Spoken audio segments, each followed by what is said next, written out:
let's go defense. What is the biggest area of concern, new area of concern on the defense from this offseason? Yeah, I think this one's a tough one because I want to say the secondary, but I really like what they did at corner. So it's kind of the what are they going to do at nickel and what are they going to do at safety? Those are the question marks that I have. I think they're going to be really good along the defensive line and at linebacker, but it's that safety position that worries me. They don't have one right now that's coming back. Although they were 2-1 last year with Talanoa Hufanga, so maybe he's better than I think. But beyond that I think safety is probably one of my biggest concerns. There would be safety. And at nickel, they really don't have anybody right now. They have a bunch of guys that they've been able to do okay with, but they don't have anybody that really, is right now when you just look at the roster. The site is going to be the nickel. Yeah, the safety position. What concerns me about that is that John Lynch is a Hall of Fame safety. The Hall of Fame safeties all know each other. They go to functions and stuff. He's probably really good friends with Troy Polamalu, who's really close with Talanoa Hufanga. And you probably have Troy Polamalu just gassing him up to John Lynch constantly. He's so good. I've been working out with him. He's your guy for the future. And Lynch is like, I trust him, man. Troy wouldn't lie to me. Troy knows. I don't know. You should probably take a safety pretty high in the draft. But I just like big picture for this defense is just run defense in general. DJ Jones is a big loss. Now, Arden Key, he's a big loss too. That's a pass rusher. DJ Jones was there. We would watch. I mean, I don't want to speak for you, but I thought he was the best interior run defender on the team last year. Tougher to move with a double team than Eric Armstead. Like a freaking boulder. That's the way I saw him. Yeah, I don't disagree with you. I do think that there likely will be a little bit of a drop off on the run defense because that's not just him either. It's Tart and K1. Like those guys are good in run defense too. That's three guys. Yeah, I would lean more towards DJ Jones being the reason for it than the safety although I know they're responsible for fulfilling the holes is important, but DJ Jones is just a guy that doesn't get moved, and that's partly why they don't have anybody on their roster. Right?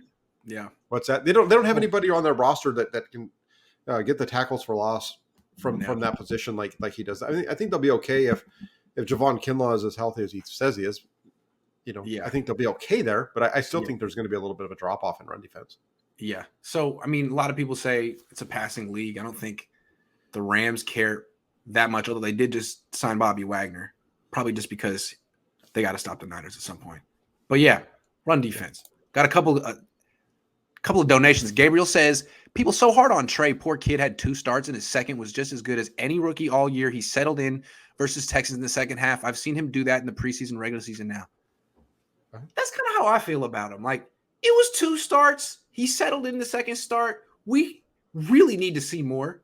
But I thought it was kind of encouraging for a rookie if you look at what he did, which was this much. Yeah.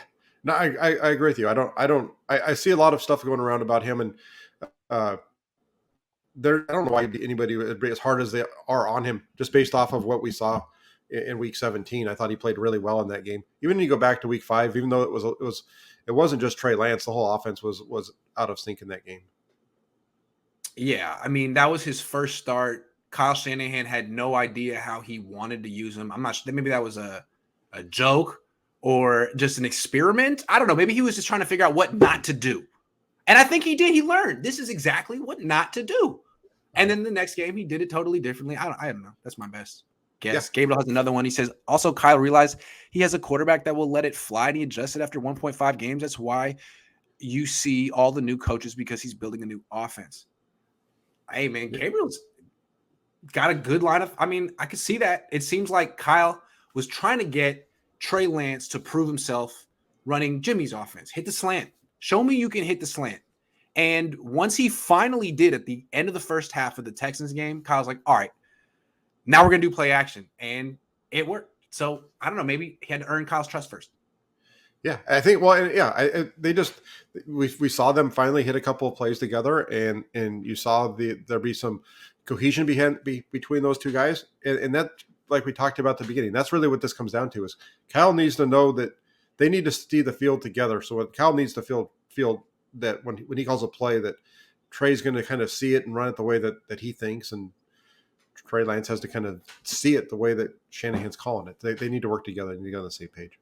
I'd like Kyle to go back and check out his film from the late 2000s when he was in Houston, the stuff he used to do with Andre Johnson and Matt Schaub, the way he used to get slow ass Matt Schaub way out of the pocket on bootlegs all by himself and just get these like wide open, uncontested, explosive plays down the field to Andre Johnson. Like, time to bring it back.